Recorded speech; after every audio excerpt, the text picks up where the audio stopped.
गए निशान गम के, पिया पिया पिया गुनगुन मैं गाती जाऊं छुम छुम।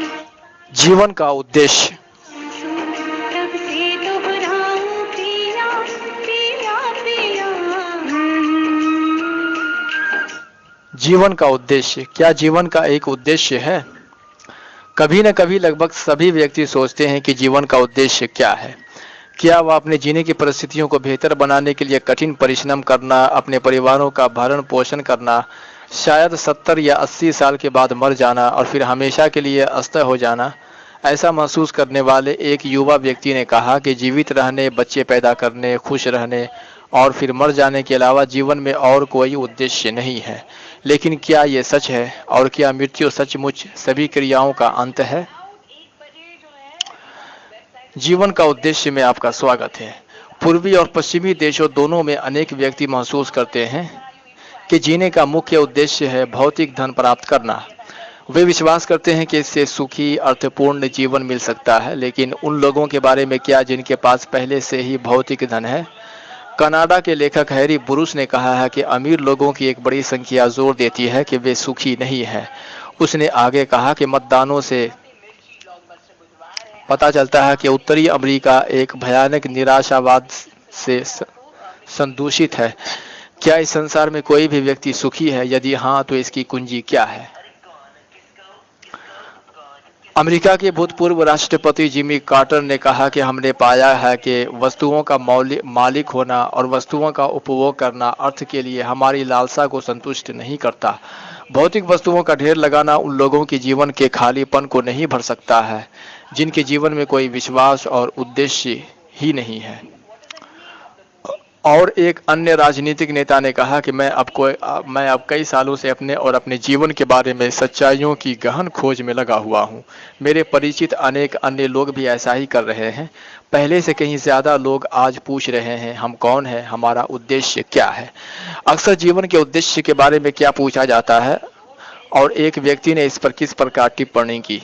भौतिक धन प्राप्त करना क्यों जीवन के उद्देश्य के लिए काफी नहीं है? परिस्थितियां ज्यादा कठिन। जब लोग देखते हैं कि जीने की परिस्थितियां ज्यादा कठिन हो गई है तो अनेक व्यक्ति इस बात पर संदेह करते हैं कि जीवन का एक उद्देश्य है। संसार भर में 1 अरब से ज्यादा लोग गंभीर रूप से बीमार या कुपोषित हैं, जिसके कारण मात्र अफ्रीका में ही हर साल कुछ 1 करोड़ बच्चे मर जाते हैं। पृथ्वी की जनसंख्या जो 6 अरब के करीब पहुंच रही है, हर साल 9 करोड़ से भी ज्यादा बढ़ती ही जा रही है। इस वृद्धि का 90% से भी ज्यादा भाग विकासशील देशों में हो रहा है।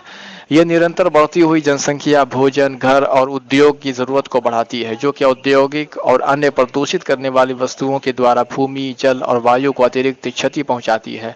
प्रकाशन विश्व सैन्य और सामाजिक व्यय 1991 रिपोर्ट करता है, हर साल ग्रेट ब्रिटेन के पूरे क्षेत्र के बराबर का जंगल क्षेत्र नाश किया जाता है। पेड़ों की कटाई के वर्तमान दर पर साल 2000 तक हम आर्द्र उष्ण कटिबंधीय क्षेत्रों में 65% जंगल काट चुके होंगे। उन क्षेत्रों में एक यूएन अभिकरण के अनुसार प्रति 1 पेड़ लगाने पर 10 पेड़ कटे जाते हैं। अफ्रीका में यह 1 और 20 के अनुपात से भी ज्यादा है। अतः रेगिस्तानी क्षेत्र बढ़ते हैं और हर साल बेल्जियम के विस्तार के बराबर का क्षेत्र कृषि प्रयोग के लिए नाश होता है। कुछ लोग क्यों इस बात पर संदेह करते हैं कि जीवन का कोई उद्देश्य है? पृथ्वी पर वनस्पति को क्या हो रहा है? साथ ही इस 20वीं शताब्दी में युद्धों से हुई मृत्यु कुल मिलाकर पिछली 4 शताब्दियों में युद्धों से हुई मृत्युओं से 4 गुना है। हर जगह अपराध में, खासकर हिंसात्मक अपराध में वृद्धि है। परिवार विभाजन, नशीले पदार्थों का दुष्प्रयोग, एड्स, लैंगिक रूप से फैलने वाली बीमारियां और अन्य नकारात्मक तत्व भी जीवन को ज्यादा कठिन बना रहे हैं और मानव परिवार पर विपत्ति बनी अनेक समस्याओं का समाधान प्रदान करने में विश्व नेता समर्थ नहीं हुए हैं। अतः लोगों का यह पूछना स्वाभाविक है कि जीवन का उद्देश्य क्या है। यह प्रश्न विद्वानों और धार्मिक नेताओं द्वारा कैसे संबोधित किया गया है? इन अनेक शताब्दियों के बाद क्या उन्होंने एक संतोषजनक उत्तर प्रदान किया है? वे क्या कहते हैं? कंफ्यूशियन विद्वान डू में मिर्च ने कहा कि जीवन का मूल अर्थ हमारे सामान्य मानव जीवन में पाया जाता है। इस दृष्टिकोण के अनुसार मनुष्य पैदा होते, जीने के लिए संघर्ष करते और मरते जाएंगे। ऐसे दृष्टिकोण में कोई आशा नहीं। और क्या ये सच है भी? द्वितीय विश्व युद्ध में नात्सी मृत्यु शिविर के उत्तरजीवी एली वीजल ने कहा कि हम यहाँ क्यों हैं, सबसे महत्वपूर्ण प्रश्न है जिसका सामना एक मनुष्य को करना पड़ता है। अर्थहीन मृत्यु देखने के बावजूद भी मैं विश्वास करता हूँ कि जीवन का अर्थ है, लेकिन वह यह नहीं बता सका कि जीवन का अर्थ क्या है। संपादक वर्मांट राइस्टर ने कहा कि स्वयं मनुष्य पर विश्व में उसके स्थान पर विचार करने से हम बहुत थोड़ा ही जान पाए हैं। हमारे अभी भी ये प्रश्न है कि हम कौन हैं और हम क्यों हैं और हम कहाँ जा रहे हैं। कुछ समस्याएं क्या हैं जिन्हें सुलझाने में मानव नेता असमर्थ हैं, इसलिए किन प्रश्नों के उत्तर की जरूरत है। जीवन के उद्देश्य के बारे में एक चीनी विद्वान ने क्या कहा, नात्सी मृत्यु शिविर के एक उत्तरजीवी ने क्या कहा, एक संपादक ने किस प्रकार दिखाया कि मनुष्य के पास उत्तर नहीं है, एक विकासवादी वैज्ञानिक का दृष्टिकोण क्यों संतोषजनक नहीं है। विकासवादी वैज्ञानिक स्टीवन ने गोल्ड ने टिप्पणी की कि हम शायद एक उच्चतर उत्तर के लिए तरसें, लेकिन ऐसा उत्तर है ही नहीं। ऐसे विकास विधियों के लिए जीवन योग्यतम की उत्तरजीविता के लिए संघर्ष है। मृत्यु इन सब का अंत कर देती है। इस दृष्टिकोण में भी कोई आशा नहीं। और फिर क्या ये सच है? अनेक धार्मिक नेता कहते हैं कि जीवन का उद्देश्य इच्छा जीवन व्यतीत करना है, ताकि मृत्यु होने पर एक व्यक्ति की आत्मा स्वर्ग जा सके और वहां सर्वदा जी सके। बुरे लोगों के लिए प्रस्तुत किया गया विकल्प है नरकनी में अनंत यातना। फिर भी इस विश्वास के अनुसार जैसा पूरे इतिहास में होता आया है, पृथ्वी पर वैसा ही असंतोषजनक जीवन अधिकाधिक चलता रहेगा। लेकिन यदि परमेश्वर का उद्देश्य था कि लोग स्वर्ग में स्वर्गदूतों की तरह रहे, तो उसने शुरू में ही उन्हें वैसा क्यों नहीं बनाया जैसा उसने स्वर्गदूतों को बनाया था। पादरियों को भी ऐसे दृष्टिकोणों के साथ कठिनाइयां होती हैं। सेंट पॉल्स कथित के भूतपूर्व डॉक्टर WR इंज ने कहा कि जीवन भर में मैंने जीने का उद्देश्य ढूंढने का संघर्ष किया है। मैंने 3 समस्याओं का उत्तर देने की कोशिश की है। गिरजा नेताओं के क्या दृष्टिकोण है और क्या वे सांसारिक परीक्षणों की दृष्टिकोणों से ज्यादा संतोषजनक हैं?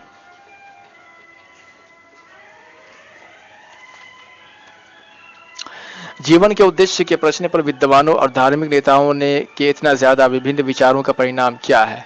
अनेक व्यक्ति उस वृद्ध पुरुष के समान प्रतिक्रिया दिखाते हैं जिसने कहा, मैं अपने अधिकांश जीवन यह पूछता आया हूँ कि मैं क्या हूँ। यदि एक उद्देश्य यह भी है तो अब मुझे कोई परवाह नहीं। संसार के धर्मों के मध्य अत्यधिक दृष्टिकोण देखकर काफी संख्या में लोग यह निष्कर्ष निकालते हैं कि सचमुच इससे कोई फर्क नहीं पड़ता कि एक व्यक्ति क्या विश्वास करता है। उन्हें लगता है कि धर्म मात्र मन बदलाव के लिए है, मन को थोड़ी शांति और सांत्वना देने की कोई चीज है, ताकि व्यक्ति जीवन की समस्याओं का सामना कर सके। दूसरों को लगता है कि धर्म अंधविश्वास से ज्यादा और कुछ नहीं। उन्हें लगता है कि शताब्दियों के धार्मिक अनुमान ने जीवन के उद्देश्य के बारे में प्रश्न का उत्तर नहीं दिया है, न ही इसने आम जनता के जीवन को बेहतर बनाया है। वास्तव में इतिहास दिखाता है कि संसार के धर्मों ने अक्सर मानव जाति की प्रगति में बाधा डाली है और घृणा तथा युद्धों का कारण बने हैं।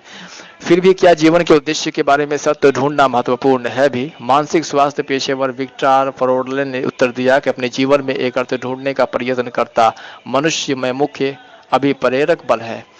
मैं ये कहने का साहस करता हूँ कि संसार में ऐसा कुछ नहीं जो एक व्यक्ति को इतने प्रभावकारी रूप से बदतरीन परिस्थितियों से भी बच निकलने में मदद कर सकता है, जितना कि यह ज्ञान के व्यक्ति के जीवन में एक अर्थ है।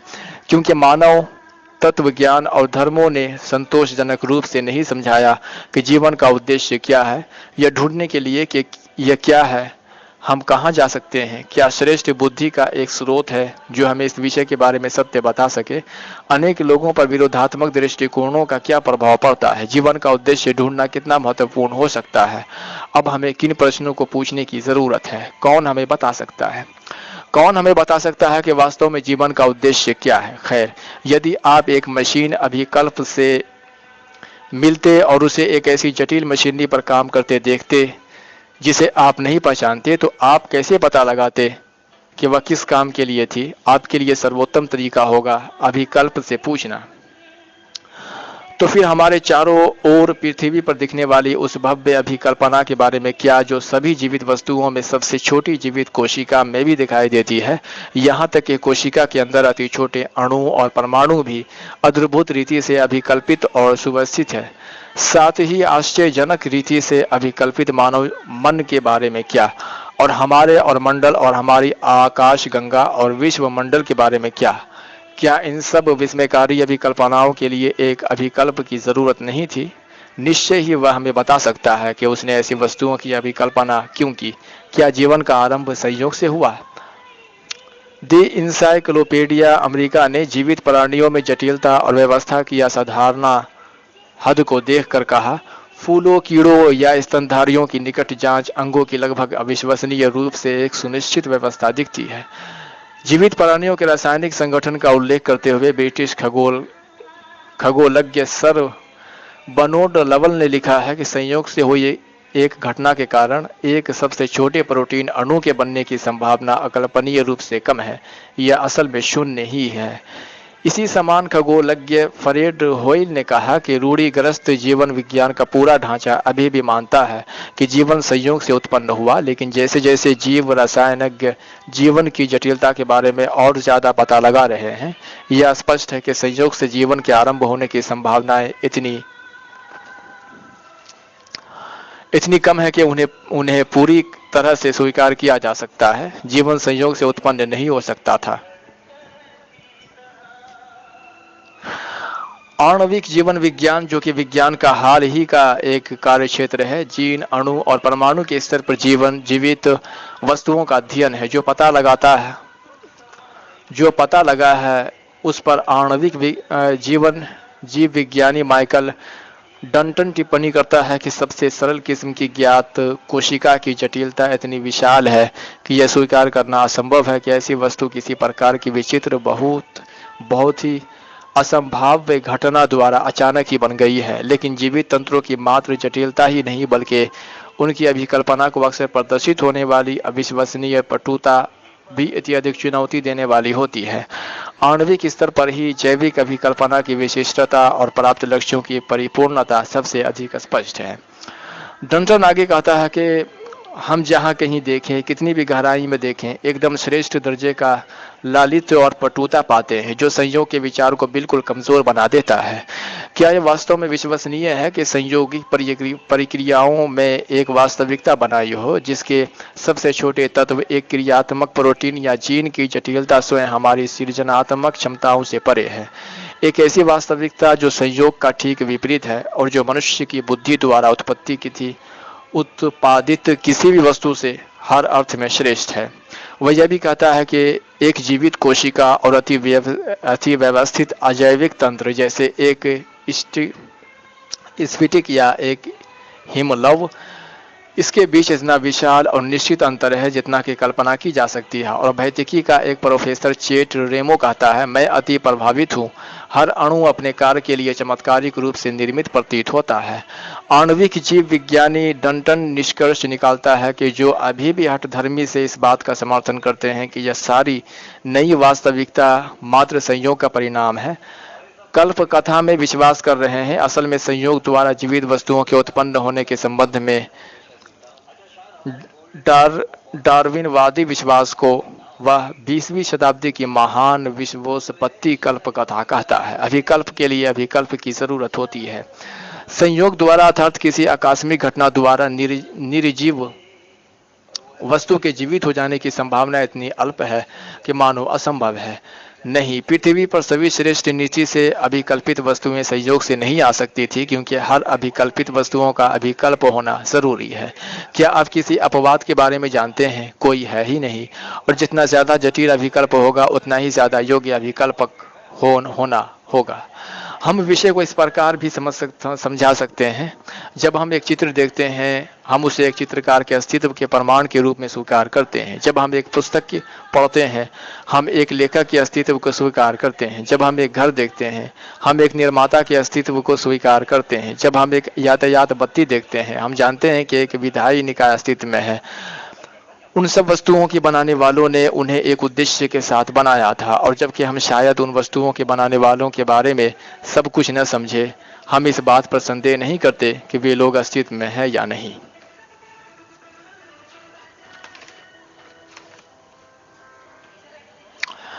इसी प्रकार एक सर्वोच्च अभिकल्प के अस्तित्व का प्रमाण पृथ्वी पर जीवित वस्तुओं का विकल्प, कर्म और जटिलता से देखा जा सकता है।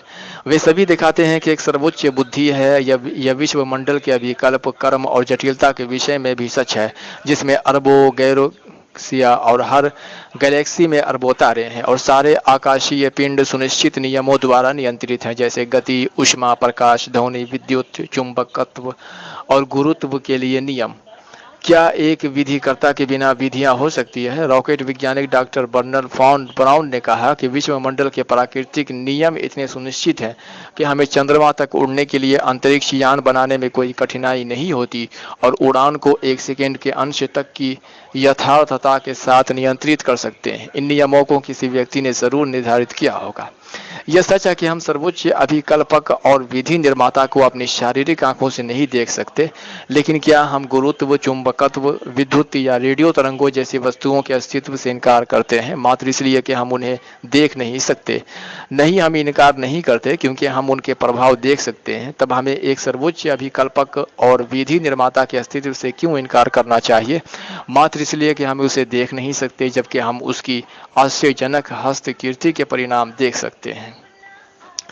भौतिकी का एक प्रोफेसर पॉल डेविस निष्कर्ष निकालता है कि मनुष्य का अस्तित्व मात्र नियति की एक विचित्र घटना नहीं है।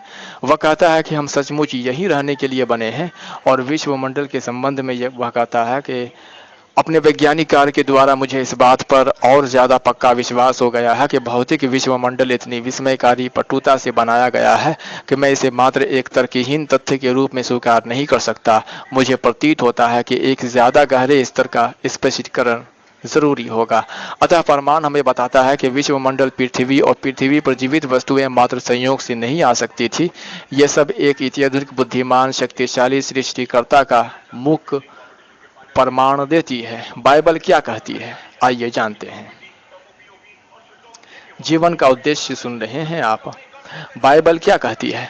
मानव जाति की सबसे पुरानी पुस्तक बाइबल यानी यही निष्कर्ष निकालती है। उदाहरण के लिए प्रेरित पौलुस द्वारा लिखित बाइबल की इब्रानियों नामक पुस्तक में हमें कहा गया है क्योंकि हर घर का कोई न कोई बनाने वाला होता है, पर जिसने सब कुछ बनाया वह परमेश्वर है। इब्रानियों 3:4। प्रेरित सुहत्रा द्वारा लिखी बाइबल की अंतिम पुस्तक भी कहती है कि हे हमारे प्रभु और परमेश्वर, तू ही महिमा और आदर और सामर्थ्य के योग्य है, क्योंकि तू ही ने सब वस्तुएं सृजी हैं और वे तेरी ही इच्छा से थी और सृजी गई। प्रकाशित वाक्य। बाइबल दिखाती है कि जबकि परमेश्वर को देखा नहीं जा सकता है, जो उसने बनाया है उससे अनुभव किया जा सकता है। वह किस किस्म का परमेश्वर है? यह कहती है कि सृष्टिकर्ता के अनदेखे गुण अर्थात उसकी सनातन सामर्थ्य और ईश्वरत्व जगत के आरंभ के समय से उसके कामों में तर्क की आंख से देखने में आते हैं। अतः बाइबल में परिणाम के कारण तक ले जाती है। परिणाम, बनाई गई विस्मयकारी वस्तुएं बुद्धिमान, शक्तिशाली कारण परमेश्वर का प्रमाण है। साथ ही हम आभारी हो सकते हैं कि वह उद्देश्य है, क्योंकि सारे विश्वमंडल का सृष्टिकर्ता होने के नाते उसके पास निसंदेह इतनी अधिक शक्ति है कि मांस और लहू के मनुष्य उसे देखकर जीवित बचने की अपेक्षा नहीं कर सकते। और बाइबल ठीक वही कहती है, मनुष्य परमेश्वर के मुख का दर्शन करके जीवित नहीं रह सकता। निर्गमन 33:20। एक महान अभिकल्पक, एक सर्वोच्च व्यक्ति परमेश्वर की धारणा हमारे लिए बहुत महत्वपूर्ण होनी चाहिए। यदि हमें एक सृष्टिकर्ता ने बनाया है तो निश्चित ही हमारी सृष्टि करने में उसका एक कारण, एक उद्देश्य रहा होगा। यदि हमें जीवन में एक उद्देश्य रखने के लिए सृजा गया था तो ये आशा करने का कारण है कि भविष्य में हमारे लिए परिस्थितियां बेहतर हो जाएंगी, अन्यथा हम बिना आशा जिएंगे और मरेंगे। सो ये बहुत महत्वपूर्ण है कि हम हमारे लिए परमेश्वर के उद्देश्य का पता लगाएं, तब हम चुन सकते हैं कि हम इसके सामंजस्य में जीना चाहते हैं या नहीं। साथ ही बाइबल कहती है कि सृष्टिकर्ता एक प्रेममय परमेश्वर है जो हमारे बारे में बहुत ही ज्यादा परवाह करता है। प्रेरित पतरस ने कहा कि उसको तुम्हारा ध्यान है। पतरस 6:7। साथ ही सुवत्रा 3:16 और 9 सुवत्रा 7:8-16 भी देखिए। मानसिक और शारीरिक रूप से जिस अद्भुत रीति से उसने हमें बनाया है, उस पर विचार करना एक तरीका है जिससे हम देख सकते हैं कि परमेश्वर कितनी परवाह करता है। बाइबल में भजनहार दाऊद ने स्वीकार किया, मैं भयानक और अद्भुत रीति से रचा गया हूँ। निश्चय ही यह सच है, क्योंकि मानव मस्तिष्क और शरीर की अभिकल्पना सर्वोच्च अभिकल्प द्वारा चमत्कारिक रूप से की गई थी। उदाहरण के लिए आपका मस्तिष्क किसी भी कंप्यूटर से कहीं ज्यादा जटिल है। विश्वकोश द न्यू इंसाइक्लोपीडिया ब्रिटेनिका कहती है कि तंत्रिका तंत्र के अंदर जानकारी का संचारण सबसे बड़े मिलान केंद्रों से भी ज्यादा जटिल है। एक मानव मस्तिष्क द्वारा समस्याओं को सुलझाना सबसे सक्षम कंप्यूटरों की क्षमता से कहीं ज्यादा है। करोड़ों तथ्य और मानसिक चित्र आपके मस्तिष्क में जमा होते हैं, लेकिन यह तथ्यों का मात्र भंडार ही नहीं है।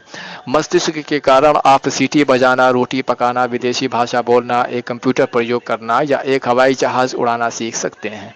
आप कल्पना कर सकते हैं कि छुट्टियां कैसे होंगी या एक फल कितना स्वादिष्ट होगा। आप विश्लेषण करके वस्तुएं बना सकते हैं। आप योजना, मूल्यांकन, प्रेम भी कर सकते हैं और अपने विचारों को अतीत, वर्तमान और भविष्य के साथ जोड़ सकते हैं। क्योंकि हम मनुष्य विस्मयकारी मानव मस्तिष्क जैसे वस्तुओं की अभिकल्पना नहीं कर सकते, तो निश्चित ही उसकी अभिकल्पना करने वाले के पास किसी भी मनुष्य से कहीं ज्यादा बुद्धि और क्षमता है। गुमसुम सा है, गुपचुप सा है।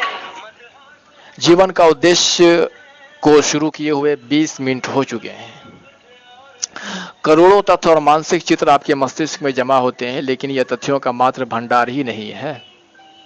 मस्तिष्क के कारण आप सीटी बजाना, मस्तिष्क के संबंध में वैज्ञानिक स्वीकार करते हैं कि यह काफी दुर्बोध है कि इस शानदार रीति से अभिकल्पित, व्यवस्थित और अनोखे रूप से जटिल मशीनरी द्वारा ये क्रियाएं कैसे की जाती है। शायद मस्तिष्क द्वारा प्रस्तुत अलग अलग विशिष्ट पहेलियों को मनुष्य कभी न सुलझा पाए।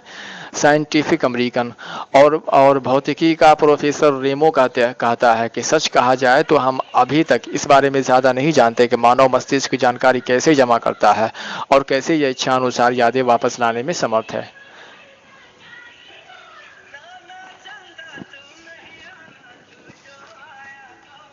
मानव मस्तिष्क में लगभग 1 खरब तंत्रिकाएं, कोशिकाएं होती है। हर कोशिका गुणसूत्री संयोजनों के पेड़ समान कर्म के द्वारा हजारों अन्य कोशिकाओं के साथ संचार में रहती है, अतः संबंध की संभावनाएं इतनी अधिक जटिल है।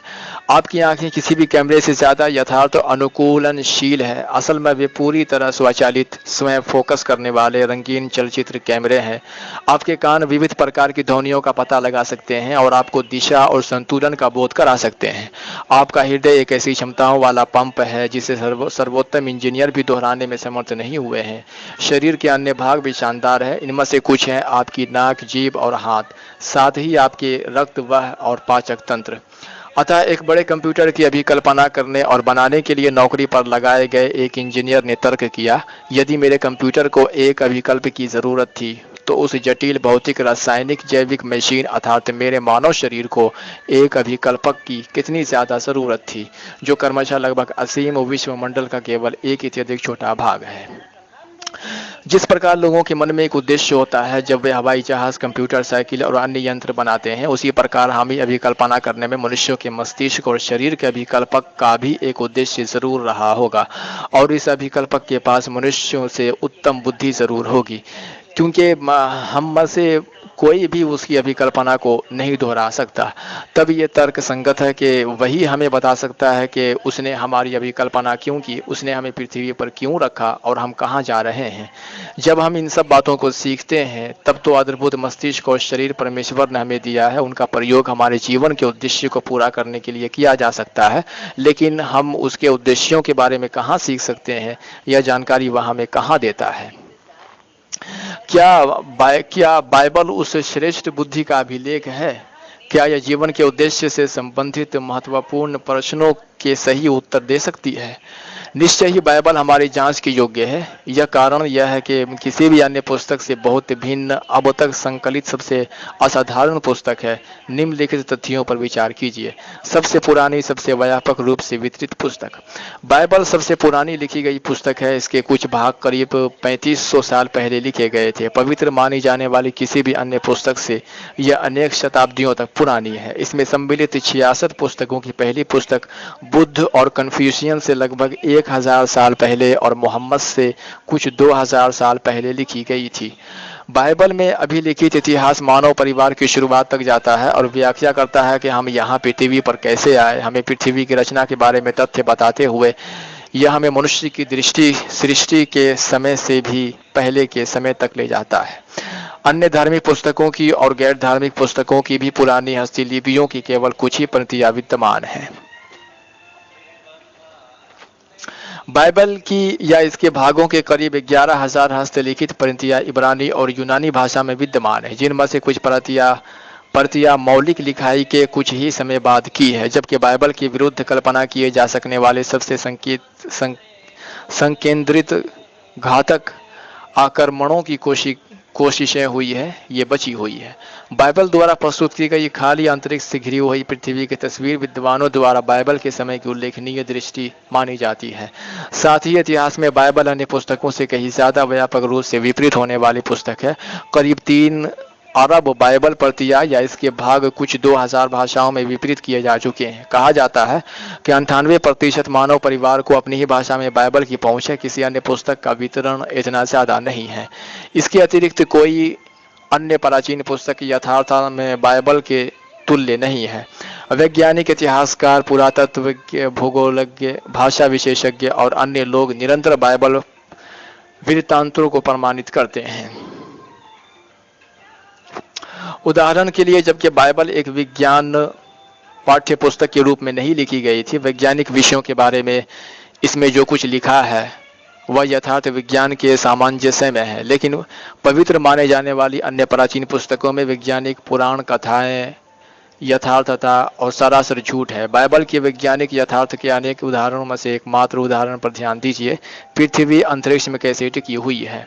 प्राचीन समयों में जब बाइबल लिखी जा रही थी, इस विषय में काफी अनुमान लगाया जा रहा था कि पृथ्वी अंतरिक्ष में कैसे टिकी हुई है। कुछ लोगों का विश्वास था कि पृथ्वी 4 हाथियों पर टिकी हुई थी जो एक बड़े समुद्री कछुए पर खड़े थे।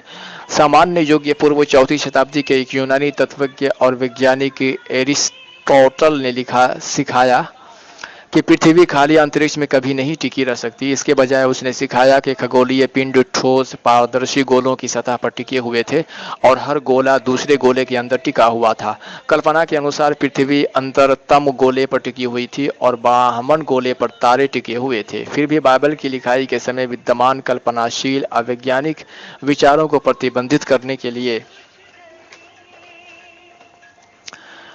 बाइबल ने लगभग वर्ष सरल रूप से कहा कि बिना टेक पृथ्वी को लटकाए रखता है।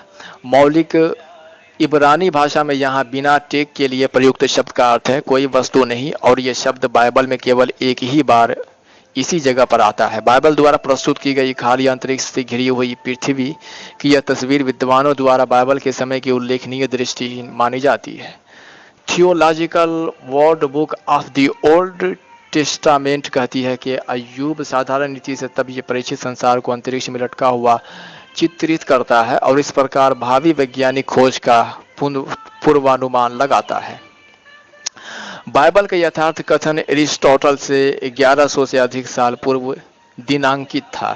फिर भी एरिस्टोटल ने विचारों को उसकी मृत्यु के कुछ 2000 साल बाद तक तथ्य के रूप में सिखाया जाता रहा। अंत में सन 1689 आइजैक न्यूटन ने अपनी प्राप्ति को प्रकाशित किया कि अन्य खगोलीय पिंडों के संबंध में पृथ्वी आपसी आकर्षण यथार्थ गुरुत्व के द्वारा अंतरिक्ष में टिकी हुई थी। लेकिन बाइबल द्वारा सुरुचिपूर्ण सरलता के साथ यह कहने के कि पृथ्वी बिना टेक लटक रही है, लगभग 3200 साल बाद इस बात को स्वीकार किया गया। जी हाँ, करीबन 3500 साल पहले बाइबल ने यही सही तरह से कहा कि पृथ्वी की कोई शीर्ष टेक नहीं है, एक ऐसा तथ्य जो बिल्कुल हाल ही में समझे गए गुरुत्व और गति के नियमों के सामंजस्य में है। अय्यूब सच्चाई कैसे मानता था? एक विद्वान ने कहा कि यह एक ऐसा प्रश्न है जिसका उत्तर पवित्र शास्त्रों के उत्प्रेरणा से इनकार करने वाले लोग आसानी से नहीं दे पाते। पृथ्वी का आकार।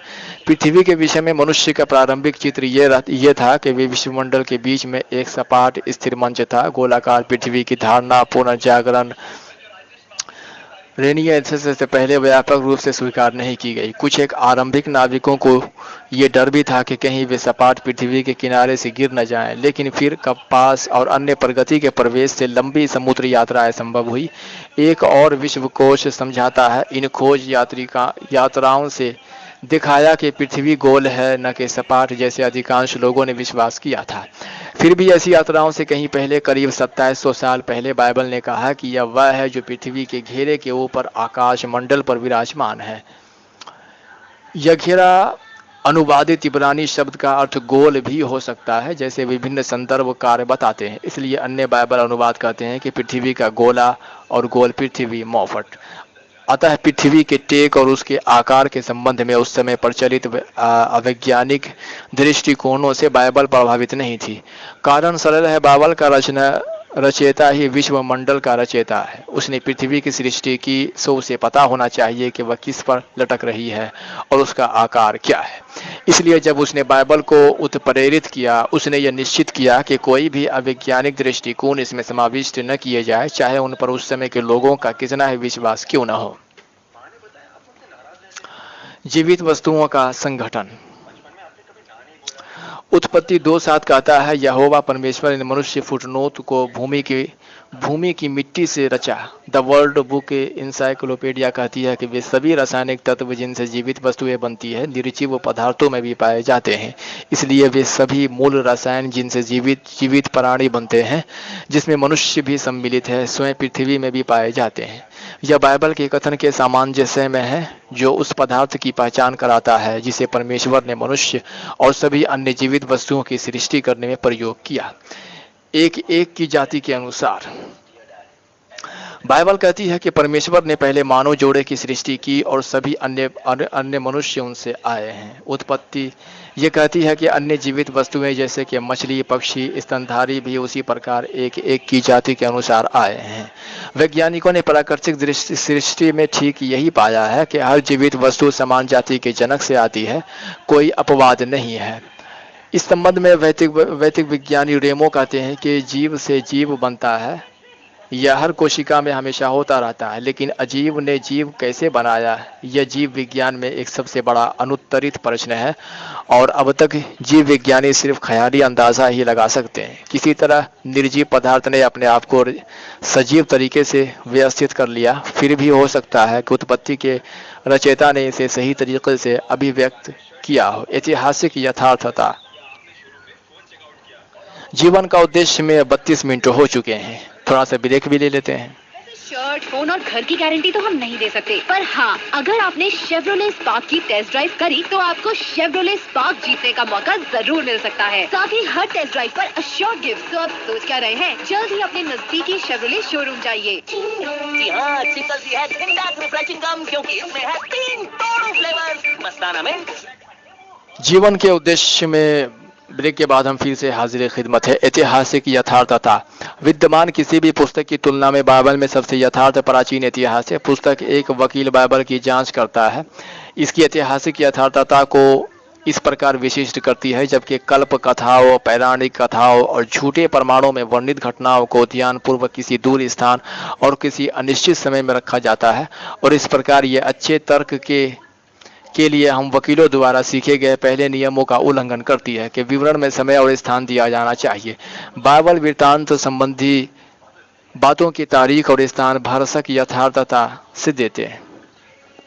प्रतियों के काम का लेखक अपने वृत्तांत को समकालिक इतिहास के ढांचे में प्रस्तुत करता है। उसके पृष्ठ नगरधारियों, प्रांतीय राज्यपालों, परतंत्र राजाओं और इसी प्रकार के उल्लेखों से भरे हुए हैं, और हर बार जिस समय और स्थान की बात हो रही हो उसके लिए ये उल्लेख एकदम सही प्रमाणित होते हैं। द यूनियन बाइबल कंपोनियन में लिखते हुए इस ऑस्टिन एलिबोन कहता है कि सर आइजक न्यूटन प्राचीन लेखों के आयोजक के तौर पर भी श्रेष्ठ था और उसने पवित्र शास्त्र की ध्यानपूर्वक जांच की।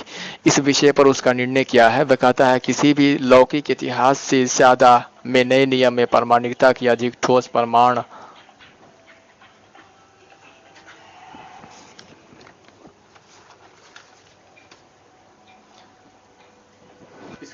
इसके लिए लोक प्रमाण पाता हूँ। डॉक्टर जॉनसन कहता है कि जूलियस सीजर कैपिटल में मरा, इस बात के प्रमाण से ज्यादा प्रमाण हमारे पास इस बात का है कि यीशु कलवरी पर मरा, जैसे सुसमाचार वृत्तांतों में कहा गया है। सचमुच हमारे पास काफी ज्यादा प्रमाण है। यह स्रोत आगे कहता है कि सुसमाचार के इतिहास की सच्चाई पर संदेह करने का दावा करने वाले किसी भी व्यक्ति से पूछिए कि उसके पास इस बात पर विश्वास करने का क्या कारण है कि सीजर कैपिटल में मरा।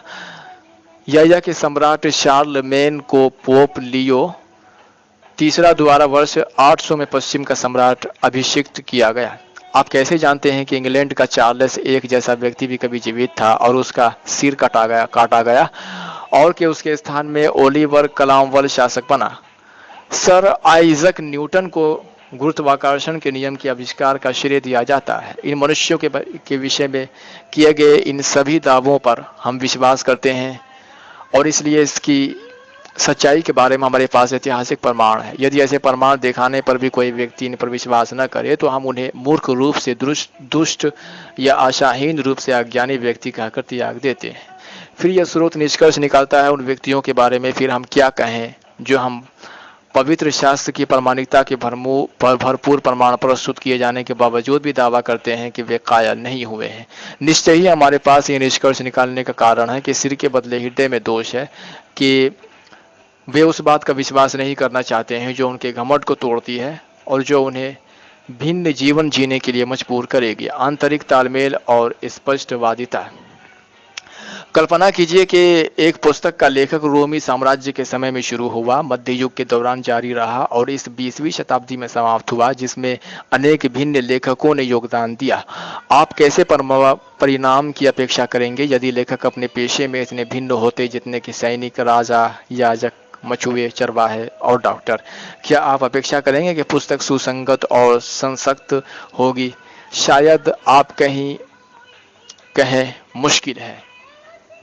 खैर, बाइबल इन्हीं परिस्थितियों में लिखी गई थी। फिर भी यह मात्र समस्त धारणाओं में ही नहीं बल्कि अति लघु विवरण में भी पूर्णता से सुसंगत है। बाइबल कुछ 40 अलग अलग लेखकों द्वारा 16 वर्षों की अवधि में लिखित 66 पुस्तकों का संग्रह है, जिसका लेखन सायु 1513 में शुरू हुआ और सायु 98 में समाप्त हुआ। लिखने वाले विभिन्न सामाजिक स्तरों को पेशे से थे और अनेक लेखकों का अन्य लेखकों के साथ कोई संपर्क नहीं था। फिर भी जो पुस्तक बनी उसमें शुरू से अंत तक एक केंद्रीय संसक्त विषय है, मानो एक ही मस्तिष्क द्वारा लिखी गई हो। और कुछ लोगों के विश्वास के विपरीत बाइबल पश्चिमी सभ्यता का उत्पादन नहीं है बल्कि यह पूर्ववर्तियों द्वारा लिखी गई थी, जबकि अधिकांश प्राचीन लेखकों ने सिर्फ अपनी सफलताएं और सद्गुण ही लिखे। बाइबल लेखकों ने स्वयं अपनी गलतियों को और साथ ही अपने राजाओं और नेताओं की कमियों को खुलकर स्वीकार किया। गिनती 20:1-13 और व्यवस्थाविकरण मूसा की कमियां लिखी गई है और उसी ने इन पुस्तकों को लिखा। योना 1:1-3 और 4:1 योना की कमियों को सूचीबद्ध करता है, जिसने इन वृत्तांतों को लिखा। मत्ती 17:18-20, 18:1-6, 20:20, 28 और 26 जिन पर में यीशु के चेलों द्वारा दिखाए गए घटिया गुण लेखबद्ध है। अतः बाइबल लेखकों की ईमानदारी और स्पष्टवादिता परमेश्वर द्वारा उत्प्रेरित होने के उनके दावे का समर्थन करती है। इसका सबसे विशिष्ट लक्षण बाइबल स्वयं प्रकट करती है कि यह वैज्ञानिक, ऐतिहासिक और अन्य विषयों में इतनी यथार्थ क्यों है और यह इतनी सुसंगत और खरी क्यों है। यह दिखाती है कि सर्वोच्च व्यक्ति, सर्वशक्तिमान परमेश्वर, सृष्टिकर्ता, जिसने विश्व मंडल की रचना की, बाइबल का रचयिता, उसने मानवीय बाइबल लेखकों को मात्र अपने सुलेखकों के रूप में प्रयोग किया और जो कुछ वह उनसे लिखवाना चाहता था उसने अपनी शक्तिशाली सक्रिय शक्ति द्वारा उन्हें लिखने के लिए उत्प्रेरित किया। बाइबल में प्रेरित पौलुस कहता है कि हर एक पवित्र शास्त्र परमेश्वर की प्रेरणा से रचा गया है और उपदेश और समझाने और सुधारने और धर्म की शिक्षा के लिए लाभदायक है, ताकि परमेश्वर का जन सिद्ध बने और हर एक भले काम के लिए तत्पर हो जाए।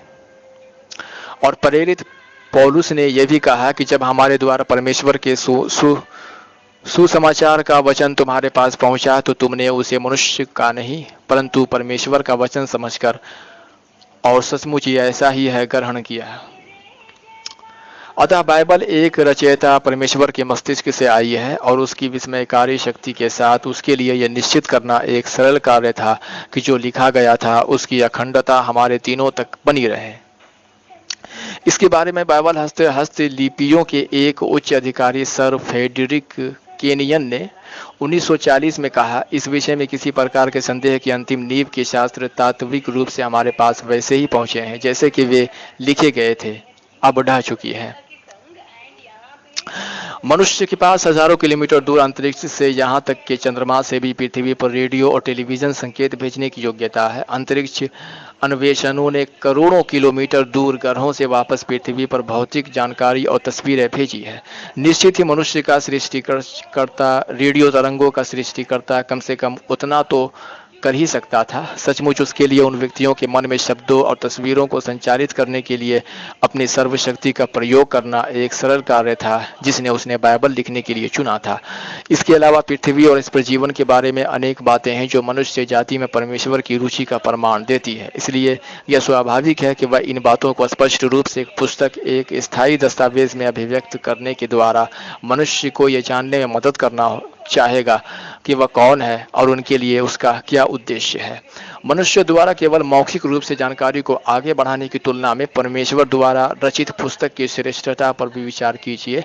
मौखिक बातें विश्वसनीय न होती क्योंकि लोग संदेश या भावनुवाद करते और कुछ समय बाद उसका अर्थ विकृत हो जाता। वे मौखिक वचन के द्वारा जानकारी को स्वयं अपने दृष्टिकोण से आगे बताते, लेकिन एक परमेश्वर प्रेरित स्थायी लिखित अभिलेख में त्रुटियां होने की संभावनाएं काफी कम है। साथ ही एक पुस्तक पुनरुत्पादित और अनुवादित हो सकती है ताकि विभिन्न भाषाएं पढ़ने वाले लोग उससे लाभ उठा सके।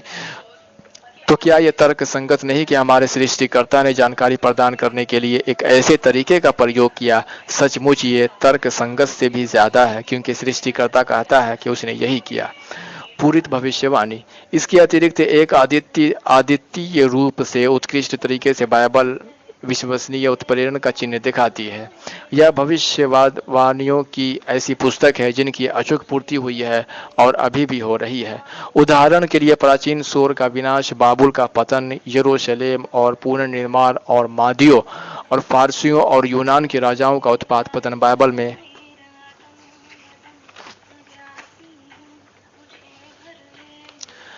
में बड़े रूप से पूर्व बताया गया था। ये भविष्यवाणियां इतनी यथार्थ थी कि कुछ आलोचकों ने व्यर्थ ही यह कहने की कोशिश की कि ये घटनाओं के घटित होने के बाद लिखी गई थी। सामान्य युग सत्र में यरूशलेम के विनाश के बारे में जो भविष्यवाणियां योशी ने दी थी यथार्थ रूप से पूरी हुई और अंतिम दिनों के बारे में योशी और प्रेरित पीपुल्स द्वारा की गई भविष्यवाणियां ठीक हमारे ही समय में विस्तृत रूप से पूरी हो रही है। कोई भी मानवीय मस्तिष्क चाहे कितना ही बुद्धिमान क्यों ना हो, इतनी यथार्थता से भावी घटनाओं को नहीं पूर्व बता सकता। सिर्फ विश्वमंडल के सर्वशक्तिमान और सर्वज्ञानी सृष्टिकर्ता का मस्तिष्क ही ऐसा कर सकता है। जैसे हम 2 पतरस 1:20-21 में पढ़ते हैं, पवित्र शास्त्र की कोई भी भविष्यवाणी किसी के अपने ही विचारधारा के आधार पर पूर्ण नहीं होती, क्योंकि कोई भी भविष्यवाणी मनुष्य की इच्छा से कभी नहीं हुई, पर भक्त जन पवित्र आत्मा के द्वारा उभारे जाकर परमेश्वर की ओर से बोलते थे।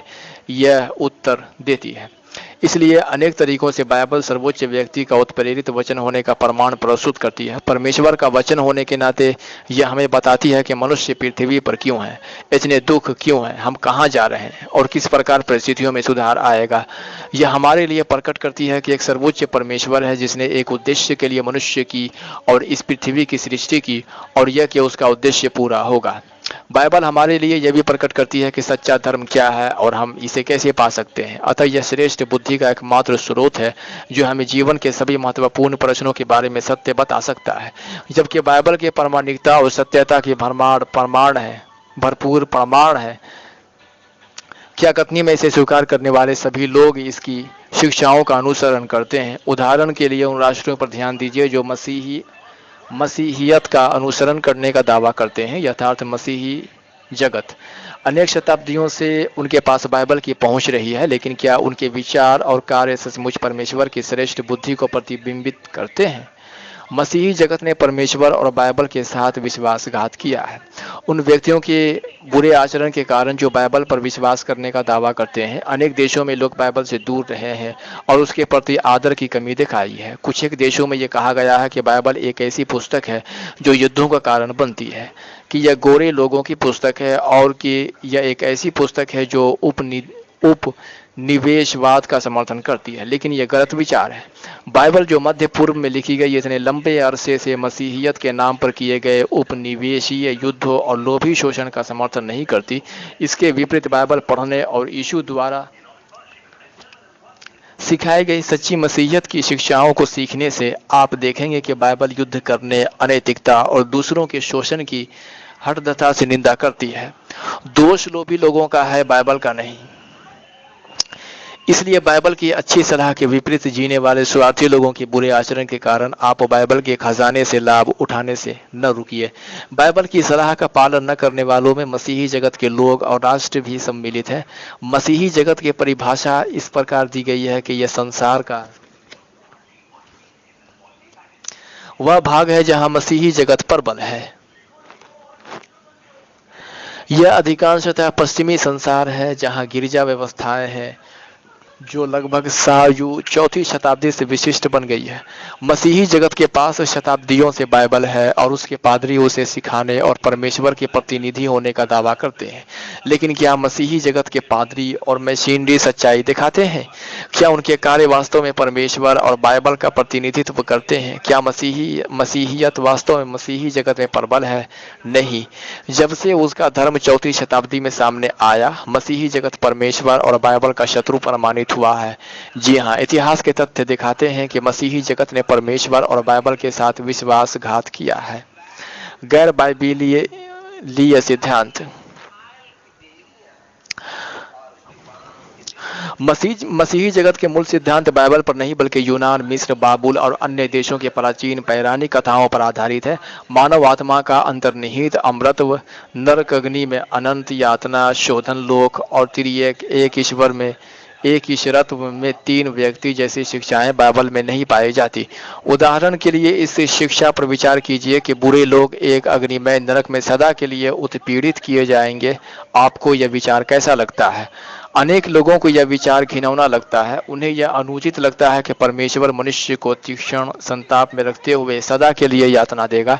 ऐसा क्रूर विचार बाइबल के परमेश्वर के विपरीत है, क्योंकि परमेश्वर प्रेम है।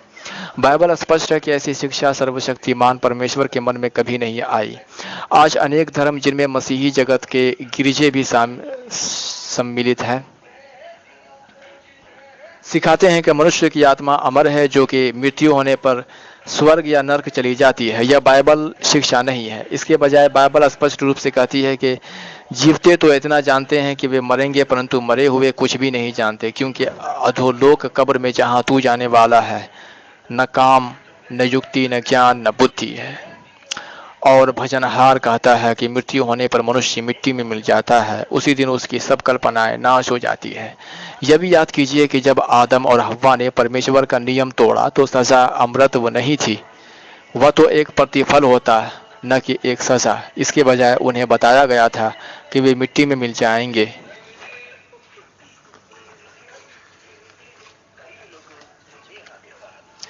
क्योंकि वे उसी में से निकाले गए थे। परमेश्वर ने आदम से जोर देकर कहा, तू मिट्टी तो है और मिट्टी ही में फिर मिल जाएगा। अतः आत्मा के अंतर्निहित अमृतत्व की शिक्षा बाइबल में नहीं है, लेकिन मसीही जगत द्वारा उन गैर मसीही लोगों से ली गई है जो उनसे पहले जीवित थे।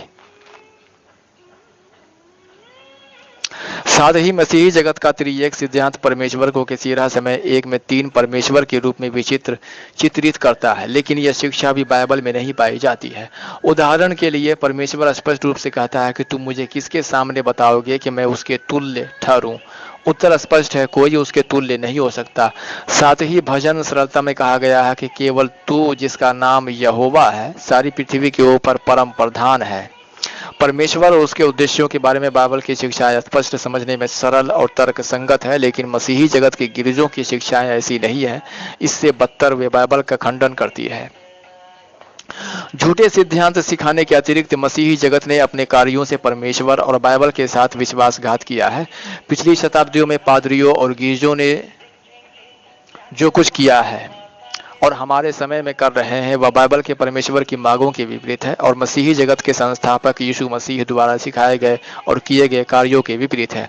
उदाहरण के लिए यीशु ने अपने अनुयायियों को सिखाया कि संसार के राजनीतिक मामलों में हस्तक्षेप न करे और न ही उसके युद्धों में सम्मिलित हो।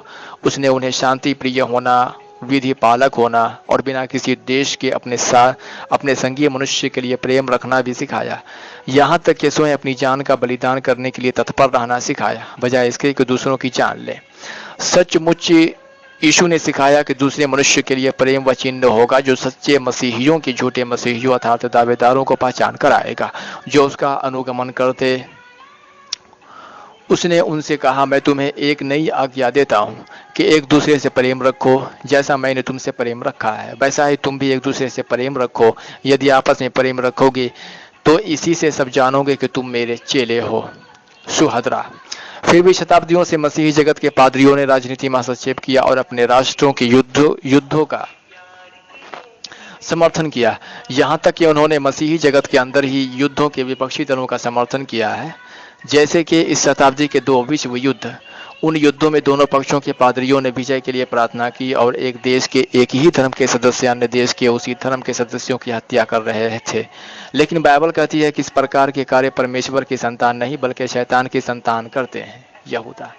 अतः जबकि पादरियों और उनके अनुयायियों ने मसीही होने का दावा किया है, उन्होंने यीशु मसीह की शिक्षाओं का खंडन किया है जिसने अपने अनुयायियों से तलवार काठी में रखने को कहा। शताब्दियों से गिरजों में मसीही जगत की राजनीतिक शक्तियों को सहयोग दिया है। जब उन राष्ट्रों ने साम्राज्यवाद के युग के दौरान अन्य लोगों पर विजय प्राप्त की, उन्हें गुलाम बनाया और उनका अपमान किया। शताब्दियों से अफ्रीका में ऐसा ही था। चीन ने भी इसका अनुभव किया, जैसे कि अफीम युद्धों और बॉक्सर विद्रोह के दौरान जब पश्चिमी राष्ट्रों ने बल के प्रयोग से प्रभाव क्षेत्र बनाए। इतिहास की उन शताब्दियों के दौरान जिन्हें अंधकार युग कहा जाता है, मसीही जगत के धर्म उनसे असहमत होने वाले लोगों को उत्पीड़ित करने, यातना देने और यहाँ तक कि ऐसे लोगों की यातना करने, हत्या करने में भी सबसे आगे रहे। मध्य युग के कैथोलिक धर्म करने के दौरान जो सैकड़ों साल चला, यातना और हत्या जैसे क्रूर कामों को शालीन निर्दोष लोगों के विरुद्ध प्रतिकृत करने के लिए किया। इसके कर्ता पादरी और उनके अनुयायी थे, जिनमें से सभी ने मसीही होने का दावा किया। यहाँ तक कि उन्होंने बाइबल को हटाने की कोशिश भी की ताकि सामान्य लोग इसे न पढ़ सके। मसीही नहीं। मसीही जगत के राष्ट्र और गिरजे न मसीही थे और न हैं। वे परमेश्वर के सेवक नहीं हैं। उसका उत्प्रेरित वचन उनके बारे में कहता है, वे कहते हैं कि हम परमेश्वर को जानते हैं पर अपने कामों से उसका इनकार करते हैं, क्योंकि वे घृणित और आज्ञा न मानने वाले हैं और किसी अच्छे काम के योग्य नहीं। तीतुस 1:17। यीशु ने कहा कि झूठा धर्म जो वह उत्पन्न करता है उसके फलों से पहचाना जा सकता है। उसने कहा, झूठे भविष्यवक्ताओं से सावधान रहो जो भेड़ों के भेष में तुम्हारे पास आते हैं परंतु अंतर में फाड़ने वाले भेड़िए। उनके फलों से तुम उन्हें पहचान लोगे। हर एक अच्छा पेड़ अच्छा फल लाता है और निकम्मा पेड़ बुरा फल लाता है। अच्छा पेड़ बुरा फल नहीं ला सकता और न निकम्मा पेड़ अच्छा फल ला सकता है। जो पेड़ अच्छा फल नहीं लाता वह काटा और आग में डाला जाता है। सो उनके फलों से तुम उन्हें झूठे भविष्यकर्ताओं को पहचान लोगे। अतः अपनी शिक्षाओं और अपने कार्यों के द्वारा मसीही जगत के धर्मों ने प्रदर्शित किया है कि बाइबल में विश्वास करने और परमेश्वर का भय मानने वाले तथा मसीही होने का उनका दावा एक झूठ है। उन्होंने परमेश्वर और बाइबल के साथ विश्वासघात किया है। ऐसा करने से उन्होंने लाखों लोगों में विरुचि उत्पन्न की। स्वीकृत पृथ्वी को अपने लाभ के लिए प्रयोग करना था, लेकिन यह एक जिम्मेदार तरीके से किया जाना था। मनुष्य को पृथ्वी के उदारपूर्ण प्रबंधक होना था, उसके लुटेरे नहीं। आज हम जो पृथ्वी का नाश देख रहे हैं वह परमेश्वर की इच्छा के विरुद्ध है और जो लोग उसमें हिस्सा लेते हैं वे पृथ्वी पर जीवन के उद्देश्य के विपरीत जा रहे हैं। उन्हें उसके लिए दंड भोगना पड़ेगा, क्योंकि बाइबल कहती है कि परमेश्वर पृथ्वी के बिगाड़ने वाले का नाश करेगा। अभी भी परमेश्वर का उद्देश्य। अतः शुरू से ही परमेश्वर का यह उद्देश्य था कि परिपूर्ण मानव परिवार पृथ्वी पर पारादीस में सर्वदा जीवित रहे, और यह अभी भी उसका उद्देश्य है। बिना चूके यह उद्देश्य पूरा होगा। बाइबल कहती है कि सेनाओं के यहोवा ने यह शपथ खाई है, निसंदेह जैसा मैंने ठाना है वैसा ही हो जाएगा, और जैसी मैंने युक्ति की है वैसे ही पूरी होगी। मैं ही ने ये बात कही है और उसे पूरी भी करूंगा। मैंने ये विचार बांधा है और उसे सफल भी करूंगा। यशायाह 14:24-46-11। यीशु मसीह ने पृथ्वी पर पारादीस पुनः स्थापित करने के परमेश्वर के उद्देश्य के बारे में कहा जब उसने भविष्य के लिए आशा चाहने वाले एक व्यक्ति को बताया, तू मेरे साथ पारादीस में होगा। प्रेरित पतरस ने भी चाहने वाले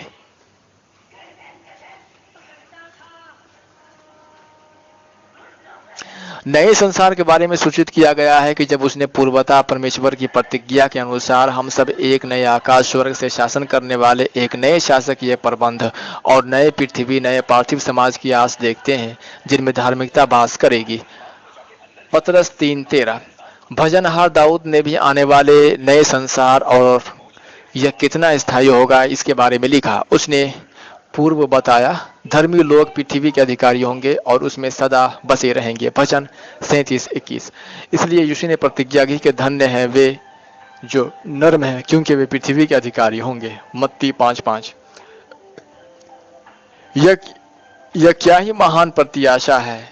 सब दुष्टता, अपराध, बीमारी, दुख और दर्द से मुक्त पारादीस पृथ्वी पर अनंत काल के लिए जीना। बाइबल की अंतिम पुस्तक में परमेश्वर का भविष्य सूचक वचन यह घोषित करने के द्वारा इस महान उद्देश्य का सार प्रस्तुत करता है। परमेश्वर उनकी आंखों से सब आंसू पोंछ डालेगा और उसके बाद मृत्यु न रहेगी और न शोक, न विलाप, न पीड़ा रहेगी। पहली बातें जाती रहेगी। यह आगे कहता है कि और जो सिंहासन पर बैठा था उसने कहा कि देख मैं सब कुछ नया कर देता हूं। फिर उसने कहा कि लिख ले, क्योंकि यह वचन विश्वास की योग्य और सत्य है। प्रकाशित वाक्य। जी हाँ, परमेश्वर के मन में एक महान उद्देश्य है। वह व्यक्ति जो अपनी प्रतिज्ञाओं को पूरा कर सकता है और करेगा क्योंकि उसके वचन विश्वास की योग्य और सत्य है। यह उसके द्वारा पूर्व कथित धार्मिकता का एक नया संसार, एक अनंतकालीन पारादीस होगा। इतना ज्यादा दुख और अन्याय क्यों? फिर भी यदि उस सर्वोच्च व्यक्ति का उद्देश्य था कि परिपूर्ण लोग पृथ्वी पर पारादीस परिस्थितियों में सर्वदा जीवित रहे और यदि यह अभी भी उसका उद्देश्य है तो अब पारादीस क्यों नहीं है? उसके बजाय मानव जाति ने क्यों इतनी सारी शताब्दियों से दुख और अन्याय का अनुभव किया है? निसंदेह युद्ध, साम्राज्यवादी विजय, शोषण, अन्याय, गरीबी, विपत्ति, बीमारी और मृत्यु के कारण हुई दुर्दशा से मानव इतिहास का भरा हुआ है क्योंकि इतने सारे निर्दोष लोगों पर इतनी सारी बुरी बातें हुई है। यदि परमेश्वर सर्वशक्तिमान है तो उसने हजारों सालों से इतने सारे दुख को अनुमति क्यों दी है, जबकि परमेश्वर ने विश्व मंडल को इतनी भली भांति अभिकल्पित और व्यवस्थित किया, वह पृथ्वी पर अव्यवस्था और विनाश की अनुमति क्यों देगा? एक उदाहरण। यह सूचित करने के लिए कि एक व्यवस्था का परमेश्वर पृथ्वी पर अव्यवस्था की अनुमति क्यों देगा, आइए एक उदाहरण का प्रयोग करें। कृपया कल्पना कीजिए आप एक जंगल में चल रहे हैं और आपको एक घर मिलता है। जैसे आप घर का निरीक्षण करते हैं आप देखते हैं कि घर अव्यवस्थित है, खिड़कियां टूटी हुई है, छत काफी टूटी फूटी हालत में है, लकड़ी का बरामदा छेदों से भरा है, दरवाजा एक कब्जे पर लटक रहा है और नलकारी काम नहीं करती। इन सब त्रुटियों को देखते हुए क्या आप यह निष्कर्ष निकालेंगे कि यह संभव नहीं कि किसी बुद्धिमान अभिकल्पक ने उस घर की अभिकल्पना की हो? क्या अव्यवस्था आपको कायल कर देगी कि वह घर केवल संयोग से ही बना होगा? या यदि आपने यह निष्कर्ष निकाला कि किसी व्यक्ति ने उसकी अभिकल्पना करके निर्माण किया तो क्या आप यह महसूस करेंगे कि वह व्यक्ति कुशल और विचारशील नहीं था? जब आप ढांचे की ज्यादा अच्छी तरह जांच करते हैं तब आप देखते हैं कि शुरू में उसे ठीक तरह बनाया गया था और वह काफी विचारशील ध्यान का प्रमाण देता है, लेकिन अब वह टूट फूट गया है और विध्वस्त होने वाला है। ये त्रुटियां और समस्याएं किन बातों को सूचित कर सकती है? यह सूचित कर सकती है कि मालिक मर गया, वह एक योग्य निर्माता है लेकिन घर में अब रुचि नहीं रखता। उसने तत्कालिक समय के लिए अपनी संपत्ति उपेक्षा करने वाले किराएदारों को दी। यह अंतिम विकल्प इस पृथ्वी के विषय में स्थिति के समान है। क्या गलत हो गया? प्रारंभिक बाइबल अभिलेख से हम सीखते हैं कि परमेश्वर का उद्देश्य ये नहीं था कि लोग दुख उठाए या मरे। हमारे प्रथम माता पिता आदम और हव्वा केवल इसलिए मरे क्योंकि उन्होंने परमेश्वर की अवज्ञा की। उत्पत्ति अध्याय 2 और 3। जब उन्होंने अवज्ञा की, उन्होंने परमेश्वर की इच्छा करनी छोड़ दी, वे परमेश्वर की देखरेख से दूर हो गए। वस्तुतः उन्होंने परमेश्वर जीवन के सोते से अपने आप को वियोजित कर लिया। जैसे कि एक मशीन को उसके शक्ति स्रोत से वियोजित किए जाने पर धीमी होकर रुक जाती है, उनके शरीर और मन विकृत हो गए। परिणाम स्वरूप आदम और हव्वा अनवरत हुए, बूढ़े हुए और अंत में मर गए। फिर क्या हुआ? वे वापस वहां चले गए जहां से वे आए थे। तू मिट्टी तो है और मिट्टी ही में फिर मिल जाएगा। परमेश्वर ने उन्हें चेतावनी दी थी कि उसके नियमों की अवज्ञा का परिणाम मृत्यु होगा। तू अवश्य मर जाएगा। न सिर्फ हमारे प्रथम माता पिता मरे, बल्कि उनके सभी वंशज, पूरी मानव जाति भी मृत्यु के अधीन हो गई है, क्योंकि अनुवांशिकी के नियमों के अनुसार बच्चे अपने माता पिता के अभिलक्षण प्राप्त करते हैं, और हमारे प्रथम माता पिता के सभी बच्चों ने अपरिपूर्णता मृत्यु ही प्राप्त की। रोमियो 5:12 हमें बताता है, एक मनुष्य मानव जाति के पूर्व पुरुष आदम के द्वारा पाप जगत में आया और पाप के द्वारा मृत्यु आई, और इस रीति से मृत्यु सब मनुष्य में फैल गई, इसलिए कि सब ने अपरिपूर्णता अर्थात पापमय प्रवृत्तियां वंशागत प्राप्त करने के द्वारा पाप किया। और क्योंकि पाप, अपरिपूर्णता और मृत्यु ही केवल ऐसी चीजें हैं जिन्हें लोग जानते हैं, कुछ लोग उन्हें स्वाभाविक और अनिवार्य समझते हैं, फिर भी आरंभिक मनुष्य की सृष्टि सर्वदा जीवित रहने की क्षमता और अभिलाषा के साथ की गई थी। इसी कारण अधिकांश लोगों को यह प्रत्याशा इतनी निराशाजनक लगती है कि मृत्यु के द्वारा उनका जीवन समाप्त हो जाएगा। इतनी देर क्यों?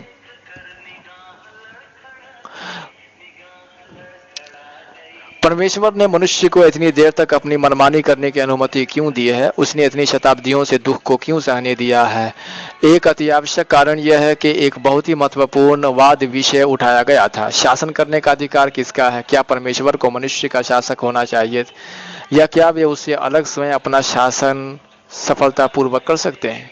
मनुष्य को स्वतंत्र इच्छा अर्थात चयन करने की योग्यता के साथ सिरजा गया था। उन्हें यंत्र, मानव या जानवरों के समान नहीं बनाया गया था, जो मुख्यतः सहज वृत्ति द्वारा दर्शित होते हैं। इसलिए मनुष्य चुन सकते हैं कि वे किसकी सेवा करेंगे। परमेश्वर का वचन सलाह देता है कि अपने आप को स्वतंत्र जानो, पर अपनी स्वतंत्रता को बुराई के लिए आड़ न बनाओ, परंतु अपने आप को परमेश्वर के दास समझकर चलो। फिर भी जबकि मनुष्य के पास स्वतंत्र चयन की अद्भुत देन है, उन्हें अपने कार्यों के चुनाव के परिणाम को स्वीकार करना पड़ेगा। हमारे प्रथम माता पिता ने गलत चुनाव किया, उन्होंने परमेश्वर से स्वतंत्र मार्ग चुना। यह सच है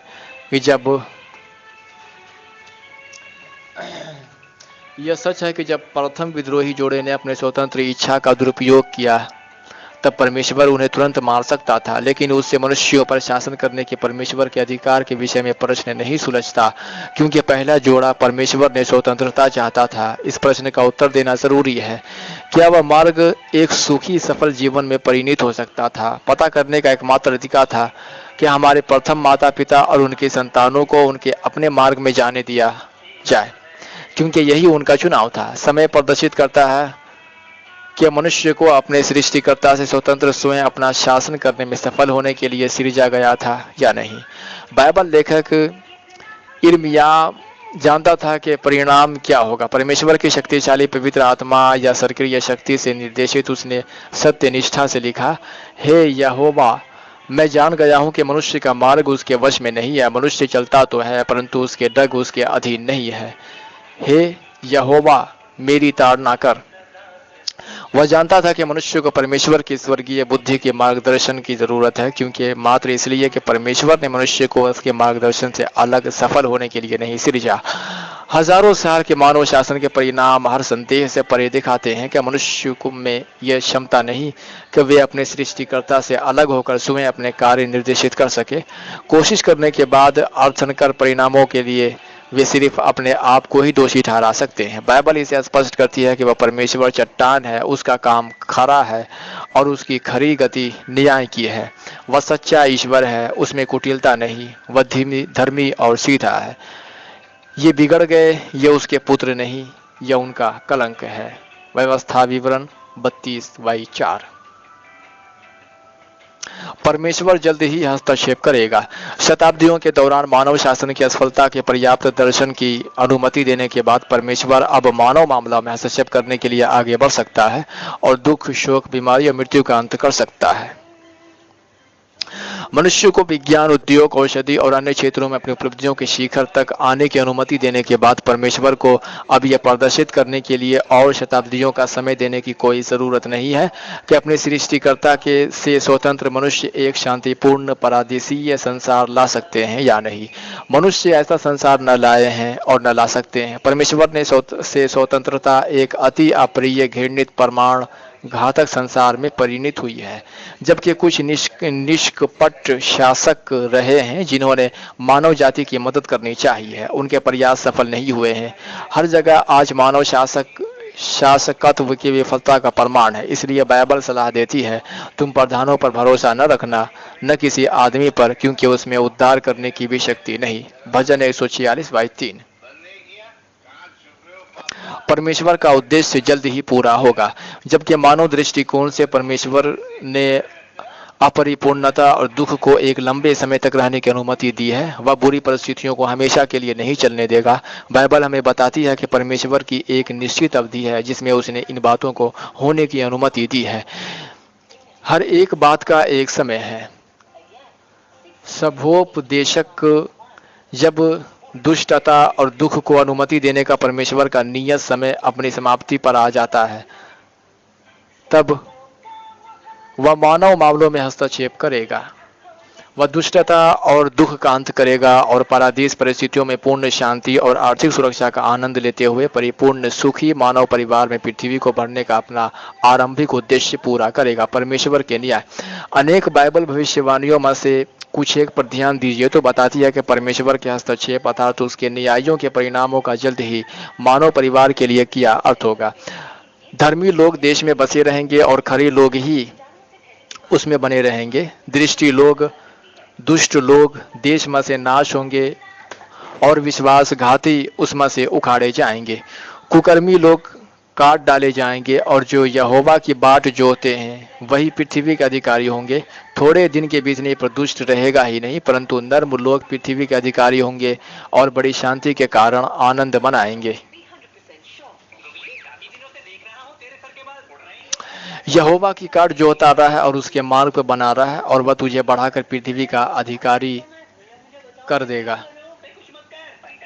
जब दुष्ट काट डाले जाएंगे तब तू देखेगा, खरे मनुष्य पर दृष्टि कर और धर्मी को देख, क्योंकि मेल से रहने वाले पुरुष का अंत फल अच्छा है, परंतु अपराधी एक साथ सत्यानाश किए जाएंगे। दुष्टों का अंत फल सर्वनाश है।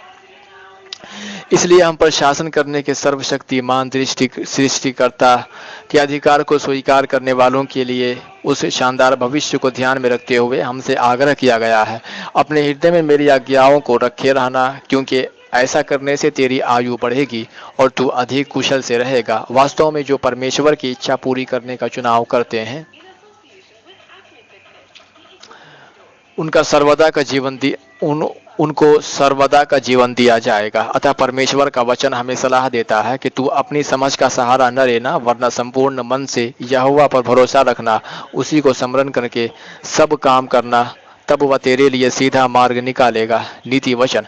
स्वर्ग से परमेश्वर का शासन। परमेश्वर पृथ्वी का यह शोधन मानव जाति के लिए सर्वोत्तम सरकार के माध्यम से करेगा।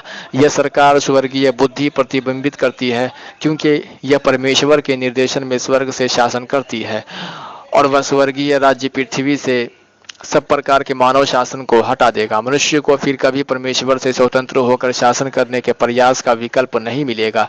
इस संबंध में दानियेल भविष्यवाणी कहती है कि वर्तमान दिन की सरकारों के दिनों में स्वर्ग का परमेश्वर एक ऐसा राज्य स्वर्ग में उदय करेगा जो अनंत काल तक न टूटेगा और न वह किसी दूसरी जाति के हाथ में किया जाएगा। मनुष्य को फिर कभी परमेश्वर से स्वतंत्र शासन करने की अनुमति नहीं दी जाएगी, वरना वह उन सब राज्यों को जो अभी अस्तित्व में है दूर चूर करेगा और उनका अंत कर डालेगा और वह सदा स्थिर रहेगा। प्रकाशित वाक्य भी देखिए।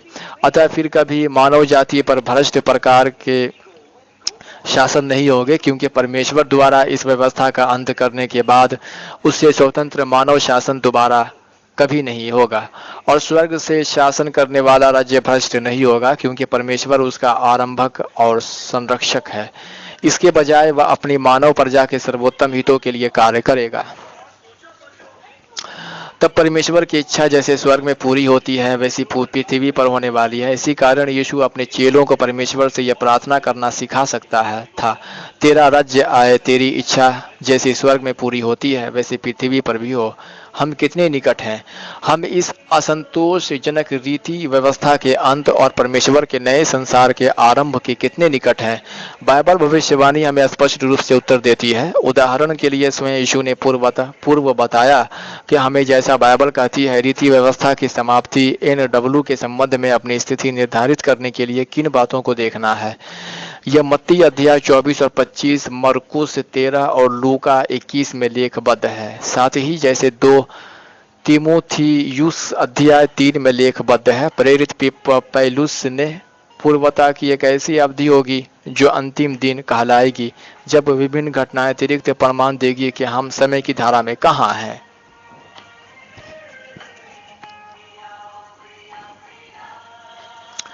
यीशु ने कहा कि यह अवधि उन घटनाओं के साथ शुरू होगी, जाति पर जाति और राज्य पर राज्य चढ़ाई करेगा और जगह जगह अकाल पड़ेंगे और भूई डोल होंगे।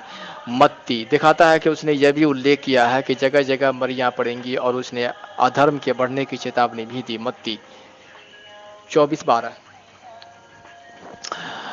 प्रेरित पीपुल्स ने पूर्व बताया, पर यह जान रख कि अंतिम दिनों में कठिन समय आएंगे, क्योंकि मनुष्य अपसवी है, लोभी, डिंगमार, अभिमानी, निंदक, माता पिता की आज्ञा टालने वाले, कृतज्ञ, अपवित्र, माया रहित, क्षमा रहित, दोष लगाने वाले, असंयमी, कठोर, भले की बैरी, विश्वासघाती, ढीठ, घमंडी और परमेश्वर के नहीं वरन सुख विलास ही के चाहने वाले होंगे। वे भक्ति का भेष तो धरेंगे पर उसकी शक्ति को न मानेंगे। दुष्ट और भड़काने वाले धोखा देते हुए और धोखा खाते हुए बिगड़ते चले जाएंगे। बाइबल में क्या ये बातें जो यीशु और पीलुस ने पूर्व बताई थी हमारे समय में घटित हुई है? जी हाँ, वे निश्चय ही हुई है। उस समय तक हुए युद्धों में प्रथम विश्व युद्ध सबसे भयानक युद्ध था। वह प्रथम विश्व युद्ध था और आधुनिक इतिहास में एक महत्वपूर्ण मोड़ था। उस युद्ध के साथ अकाल, महामारियां और अन्य विपत्तियां आई। 1914 से हुई वे घटनाएं जैसे यीशु ने कहा पीड़ाओं का आरंभ थी। मत्ती 24। उन्होंने उस पूर्व कथित अवधि का आरंभ किया जो अंतिम दिनों के नाम से जानी जाती है, परमेश्वर द्वारा दुष्टता और दुख को अनुमति देने की अंतिम पीढ़ी का आरंभ। संभव है कि आप 20वीं शताब्दी की घटनाओं से परिचित हैं। जो दुर्व्यवस्था हुई है उसे आप जानते ही हैं। और अनुमानित 10 करोड़ लोग युद्धों में मारे गए हैं। करोड़ों अन्य भूख से और बीमारियों से मरे हैं। भूडोलों ने अनगिनत जाने लिए हैं। जीवन और संपत्ति का अनादर बढ़ रहा है। अपराध का डर प्रतिदिन जीवन का हिस्सा बन गया है। नैतिक स्तरों को एक किनारे कर दिया गया है। जनसंख्या विस्फोट ऐसी समस्याएं खड़ी करता है जिनका समाधान नहीं हो रहा है। प्रदूषण जीवन के दर्जे को बिगाड़ रहा है और उसे खतरे में भी डाल रहा है। सचमुच हम 1914 से अंतिम दिनों में है और हमारे समय से संबंधित बाइबल भविष्यवाणियों के चरम बिंदु पर पहुंच रहे हैं। ये अंतिम दिन कितनी लंबी अवधि प्रमाणित होंगे उस युग के संबंध में जो 1914 से पीड़ाओं के आरंभ का अनुभव करेगा। यीशु ने कहा कि जब तक ये सब बातें पूरी न हो ले तब तक यह पीढ़ी जाती न रहेगी। अतः अंतिम दिनों की सभी विशिष्टताएं एक पीढ़ी अर्थात 1914 की पीढ़ी के जीवन काल में पूरी होनी चाहिए। इसलिए कुछ लोग जो 1914 में जीवित थे उस समय भी जीवित रहेंगे। जब इस अवस्था का अंत होगा उस पीढ़ी के लोग अब बहुत बूढ़े हो गए हैं। यह इस बात को सूचित करता है कि परमेश्वर द्वारा इस वर्तमान रीति व्यवस्था का अंत होने में ज्यादा समय बाकी नहीं है।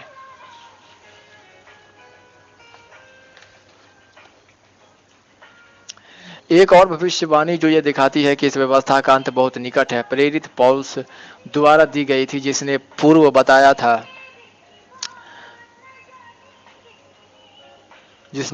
बताया था जैसा रात को चोर आता है वैसे ही प्रभु का दिन आने वाला है, जब लोग कहते होंगे कि कुशल है और कुछ भय नहीं। तो उन पर एकाएक विनाश आ पड़ेगा और वे किसी रीति से न बचेंगे। आज शीत युद्ध समाप्त हो चुका है और अंतर्राष्ट्रीय युद्ध शायद अब एक प्रमुख खतरा न हो।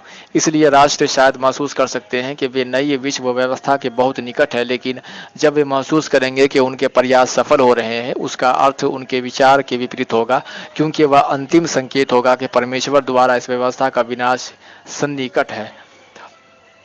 याद रखिए, राजनीतिक संविदाएं, वार्ताएं और संधियां लोगों में कोई वास्तविक परिवर्तन नहीं ला रही है। वे लोगों को एक दूसरे से प्रेम करने के लिए प्रेरित नहीं कर रही है और विश्व नेता अपराध का अंत नहीं कर रहे हैं, न ही वे बीमारी और मृत्यु को हटा रहे हैं। इसलिए मानव शांति और सुरक्षा के किसी भी विकास पर अपना भरोसा नहीं कर सकते। यह न सोचिए कि यह संसार अपनी समस्याओं को सुलझाने के निकट है। ऐसी पुकार का वास्तविक अर्थ यह होगा कि यह संसार अपने अंत के बहुत निकट है। सुसमाचार प्रचार करना। एक और भविष्यवाणी जो दिखाती है कि हम 1914 से अंतिम दिनों में हैं, यीशु द्वारा दी गई थी। अवश्य है कि पहले सुसमाचार सब जातियों में प्रचार किया जाए, मरकुस 13:10, या जैसे इसे मत्ती 14:24 व्यक्त करता है। राज्य का यह सुसमाचार सारे जगत में प्रचार किया जाएगा कि सब जातियों पर गवाही हो, तब अंत आ जाएगा। आज इतिहास में पहले से कहीं ज्यादा इस संसार के अंत का और परमेश्वर के राज्य के अधीन आने वाले पारादीस नए संसार का सुसमाचार प्रचार पूरी पृथ्वी पर किया जा रहा है, जिनके द्वारा लाखों यहोवा के गवाहों के द्वारा वे पृथ्वी पर हर देश में प्रचार कर रहे हैं। परमेश्वर के राज्य के बारे में प्रचार करने के अतिरिक्त यहोवा के गवाही उस रीति से व्यवहार कर रहे हैं जो मसीह के बच्चे अनुयायियों के रूप में उनकी पहचान करता है, क्योंकि उसने कहा, यदि आपस में प्रेम रखोगे तो उसी से सब जानोगे कि तुम मेरे चेले हो। अतः यहोवा के गवाह प्रेम के एक अटूट बंधन के द्वारा एक विश्वव्यापी भाईचारे में संयुक्त है। यहोवा के गवाह बाइबल की बातों पर विश्वास करते हैं। परमेश्वर किसी का पक्ष नहीं करता, वरना हर जाति में जो उससे डरता और धर्म के काम करता है वह उसे भाता है।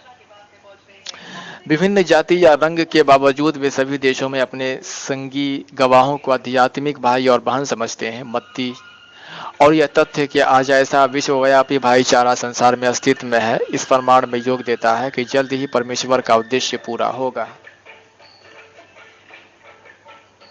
एक पारादीस पृथ्वी पर सर्वदा जीवित रहिए। जब परमेश्वर दुष्टता और दुख को पृथ्वी से हटा देगा और अपने स्वर्गीय राज्य के प्रेम में नियंत्रण के अधीन अपना नया संसार लाएगा, तब जीवन कैसा होगा? परमेश्वर प्रतिज्ञा करता है कि वह अपनी मुट्ठी खोलकर सब प्राणियों की अभिलाषाओं को तृप्त करेगा। आपकी जायज अभिलाषाएं क्या हैं? क्या वे एक सुखी जीवन लाभ कर कार्य, भौतिक वस्तुओं की बहुतायत, सुंदर प्रतिवेश, लोगों के बीच शांति और अन्याय, बीमारी, दुख तथा मृत्यु से स्वतंत्रता के लिए नहीं है? और एक आनंदित आध्यात्मिक दृष्टिकोण के बारे में क्या? ये सभी बातें परमेश्वर के राज्य के शासकत्व के अधीन जल्द ही साकार होंगी। ध्यान दीजिए कि बाइबल भविष्यवाणियां उस नए संसार में आने वाली अद्भुत आशीषों के बारे में क्या कहती है। मानव जाति परिपूर्ण शांति में। परमेश्वर पृथ्वी के छोर तक लड़ाइयों को मिटाता है। वह धनुष को तोड़ता और भाले को 2 टुकड़े कर डालता है और युद्ध रथों को आग में झोंक देता है। वे अपनी तलवारें पीटकर हल्के फाल और अपने भालों को हंसिया बनाएंगे। तब एक जाति दूसरी जाति के विरुद्ध फिर तलवार न चलाएंगी, न लोग भविष्य में युद्ध विद्या सीखेंगे। नर्म लोग पृथ्वी के अधिकारी होंगे और बड़ी शांति के कारण आनंद मनाएंगे। अब सारी पृथ्वी को विश्राम मिला है, वह चैन से हैं। लोग ऊंचे स्वर से गा उठे हैं। मनुष्य और पशु शांति में। उस समय में उनके लिए वन पशु और आकाश के पक्षियों और भूमि वर्ग के परिपूर्ण स्वास्थ्य अनंत जीवन। तब अंधों की आंखें खोली जाएंगी और बाहिरों के कान भी खोले जाएंगे। तब लंगड़ा हरिण की सी चौकड़ियां भरेगा और गूंगे अपनी जीभ से जय जयकार करेंगे। परमेश्वर उनकी आंखों से सब आंसू पोंछ डालेगा और उसके बाद मृत्यु न रहेगी और न शोक विलाप न पीड़ा रहेगी। न कोई निवासी न कहेगा कि मैं रोगी हूं। तब उस मनुष्य की देह बालक की देह से अधिक स्वस्थ और कोमल हो जाएगी। उसकी जवानी के दिन फिर लौट आएंगे। परमेश्वर का वरदान हमारे प्रभु मसीह यीशु में अनंत जीवन में रोमियो 6:23। जो कोई उस पर विश्वास करे अनंत जीवन पाएगा। सुभद्रा 3।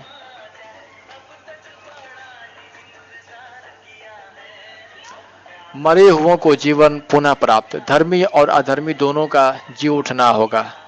वह समय आता है कि जिसने कब्रों परमेश्वर के स्मरण में है उसका शब्द सुनिश्चित है। समुद्र ने उन मरे हुओं को जो उन्मत्थे दे दिया, और मृत्यु और अधोलोक कब्र ने उन मरे हुओं को जो उन्मत्थे दे दिया। प्रकाशित वाक्य।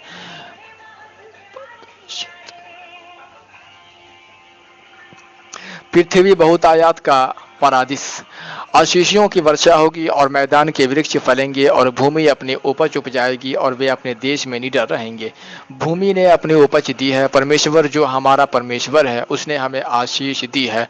जंगल और निर्जल देश प्रफुल्लित होंगे। मरुभूमि मगन होकर केसर की नाई फूलेगी। तुम्हारे आगे आगे पहाड़ और पहाड़ियाँ गाला खोलकर जय जयकार करेंगी और मैदान के सब वृक्ष आनंद के मारे ताली बजाएंगे। तब भटकटैयों की संति सनौवर उगेंगे और बिच्छू पेड़ों की संति मेहंदी उगेगी। यशायाह तू मेरे साथ पारादीस में होगा। लूका 23। सबके लिए अच्छा गृह प्रबंध।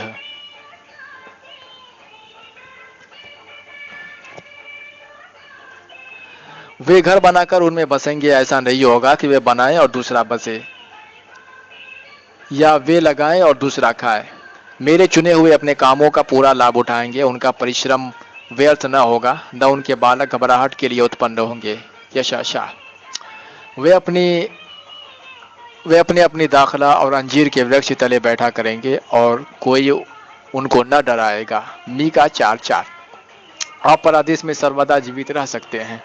भविष्य के लिए क्या ही आश्चर्यजनक प्रत्याशा। जीवन में अभी क्या ही वास्तविक उद्देश्य हो सकता है जब वह इस ठोस आशा से बंधा हो कि परमेश्वर के नए संसार में आज की सभी समस्याएं हमेशा के लिए बीती हुई बातें होंगी। पहली बातें स्मरण न रहेंगी और सोच विचार में भी न आएंगी।